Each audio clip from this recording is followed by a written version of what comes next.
আসসালামু আলাইকুম, Atfas collection and my daily life ব্লগে সবাইকে ওয়েলকাম। আজকে আপনাদের জন্য ডিফারেন্ট একটা রেসিপি নিয়ে চলে আসছে। আজকে করে দেখাবো বিফ শাসলিক। এখানে আমি বিফ শাসলিক করার জন্য পরিমাণ মতো বিফ আর পেঁয়াজ কেটে নিয়েছি সুন্দর করে ডিজাইন করে। শাসলিকের জন্য পেঁয়াজটা এভাবেই কেটে নেবেন। এখানে আমার বাসায় রান্না করা বিফ ছিল, সো ওখান থেকে আমি অল্প কিছু পরিমাণ বিফ নিয়ে জাস্ট আমি একটু গরম তেলে ফ্রাই করে নিয়েছি। আর এখানে একটা বিফ শাসলিকের জন্য মশলা বানিয়ে নিয়েছি। এই মশলাটাতে আমি টমেটো সস, সয়া সস, এক টুকরো লেবু, একটু জিরা গুঁড়া, তারপর ওখানে আমি একটা স্পেশাল মশলা ইউজ করেছি যেটা আমরা যে কোনো মাংসতে ইউজ করি। এরপর আমি মশলাগুলো ভালো করে বিফের সাথে মাখিয়ে নিব। অল্প একটু করে রাখবো যেটা আমি পরবর্তীতে পেঁয়াজের সাথে মিক্স করে নিব। এবার আমি ভালো করে বিফের সাথে এই মশলাটা মিক্স করে নিচ্ছি।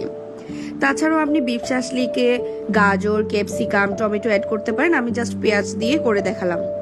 এরপর অল্প একটু ছিল মশলা যেটা আমি এখানে পেঁয়াজের সাথে একটু মাখিয়ে নিলাম। এবার সবগুলো ভালো করে মাখানো হলে আমি বিফ শাসলিক বানিয়ে নিলাম। খুব সুন্দর করে বেশ কয়েকটা বিফ শাসলিক হয়ে গেল। সো এবার আমি এগুলো কিছুক্ষণের জন্য ফ্রিজে রাখবো, তারপর ভেজে নেব। দেখেন খুব সুন্দর করে হয়ে গেছে অল্প সময়ের মধ্যে। এবার আমি কিছুক্ষণ পর তেলে দিয়ে দিলাম বিফ শাসলিকগুলো। ভালো করে পেঁয়াজটা ব্রাউন হওয়া পর্যন্ত, হালকা ব্রাউন হওয়া পর্যন্ত ভেজে নেবেন। এরপর তুলে নেবেন। সুন্দরভাবে দেখতেই পাচ্ছেন হয়ে গেল বিফ শাসলিক। বাসায় অবশ্যই সবাই ট্রাই করবেন। ধন্যবাদ সবাইকে।